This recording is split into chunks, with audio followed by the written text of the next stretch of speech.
खुदारा मरियम नवाज को मैं ये कहना चाहती हूँ कि अनानास खाना शुरू कर दे और अपनी गलत बयानी और जहालत ना बार बार दिखाए। आज फिर उसने एक अजीबोगरीब प्रेस कॉन्फ्रेंस की है। पहली बात तो ये, बीबी कुछ पढ़ ही लो, दहशतगर्द तंजीमों को किनको कहते हैं कुछ समझ लो। ना तुम्हें किसी चीज की समझ है ना कुछ और है। इमरान खान और पीटीआई से इतना खौफजदा हो गई हो कि भुखला गई हो। असल तो दहशतगर्दी अगर किसी सियासी जमात ने की है तो तुम्हारे डैडी पाइनएप्पल डैडी ने की है। सुप्रीम कोर्ट पहली दफा है कि एक सियासी पार्टी डंडे लेके सुप्रीम कोर्ट के अंदर गई और दहशत की और कोशिश की कि सुप्रीम कोर्ट के चीफ जस्टिस की को मार धाड़ के उसको खत्म किया जाए। इसको कहते हैं दहशतगर्दी। तो अगर आपने किसी सियासी जमात को दहशतगर्द कहना है और उसको बैन करना है तो आपकी जमात है भाई। और दूसरी बात, आपको तो कभी ना जमहूरियत की फिक्र है, ना आपको कभी इंसाफ की, ना आपको कभी कानून की बालादस्ती समझ आई है। आपका बाप छुप के बैठा हुआ है गीदड़ों की तरह लंदन में, जो चोरी के पैसे खा रहा है, उधर अयाशियां कर रहा है। 4 साल से छुप के बैठा हुआ है, 2 हफ्ते के लिए गया था।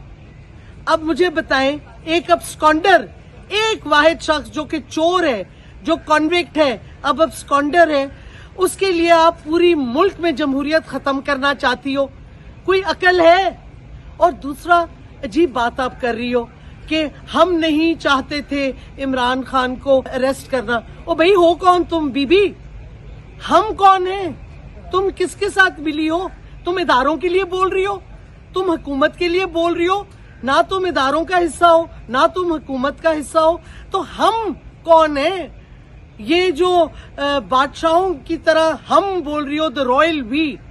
ओ बीबी, चोर जैसे तुम, डाकुओं जैसे इस तरह ना अल्फाज इस्तेमाल करो। तुम्हारी हैसियत क्या है? हाँ, ये और बात है, अगर आपकी कोई लंदन प्लान में हिस्सा है रियासत के साथ तो फिर बता दो, डरती क्यों हो?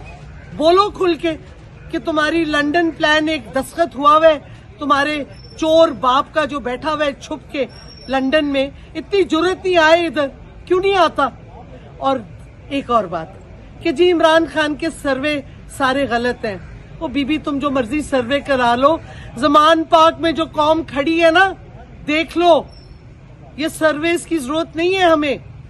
कौम ने अपना वाज़े तौर पे पूरी रियासत को पैगाम दिया है कि वो इमरान खान के साथ हकीकी आजादी के लिए खड़े हैं और खड़े रहेंगे। पता है आपकी अक्ल कमजोर है क्योंकि आप पढ़ी लिखी भी नहीं हैं और ना कभी कुछ सोचती हैं, ना कभी समझने की कोशिश करती हैं। बीबी, सोच समझ के बात करो। हम नहीं हो तुम अकेली हो। इलेक्शन कभी जीतोगी फिर बात करना। अभी तो तुम एक इलेक्शन लड़ी नहीं हो, जीतने की तो बात की बात है। रियासत को समझ आनी चाहिए कि उसकी ताकत कौम है, पाकिस्तान के लोग हैं। जब तक वो रियासत के साथ नहीं खड़े होंगे, रियासत की कोई हैसियत नहीं है, ना रियासत की ताकत है। आप गोलियां मार के ताकत नहीं अपनी दिखाओगे। आके देखो, जमान पाक में हर किस्म के लोग खड़े हैं और तुम्हें शर्म नहीं आई? तुम अब एथनिक कॉन्फ्लिक्ट कराना चाहती हो, पख्तूनों के खिलाफ बोल के, उनको दहशतगर्द कह के। तुम्हें समझ नहीं आ रही? तुम मुल्क को जो तोड़ने की कोशिश कर रही हो, मत करो ये हरकतें। और आखिरी बात, अपने डार को समझा दो कि मुल्क की सिक्योरिटी के साथ ना खेले। कभी कहता है जी हमारी मिसाइल्स मांग रही है, अमेरिका कह रही है हम न्यूक्लियर प्रोग्राम को कुछ कर दें, IMF कह रही है न्यूक्लियर प्रोग्राम। आप न्यूक्लियर प्रोग्राम पे क्यों बात कर रहे हैं? डार उसको समझ है किसी चीज की? हमारी सिक्योरिटी, पहले मईशत तबाह की, अब हमारी नेशनल सिक्योरिटी पे हाथ डाल रहे हैं। क्या ये डील्स हो रही हैं? ये लंदन प्लान में क्या क्या आपने बेचना है मुल्क का और हमारी मुल्क को तबाही करनी है?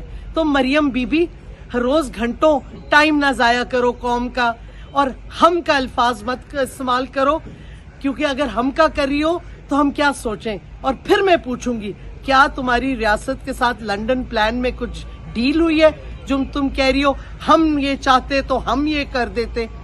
अदरवाइज तुम हो क्या? 0/0।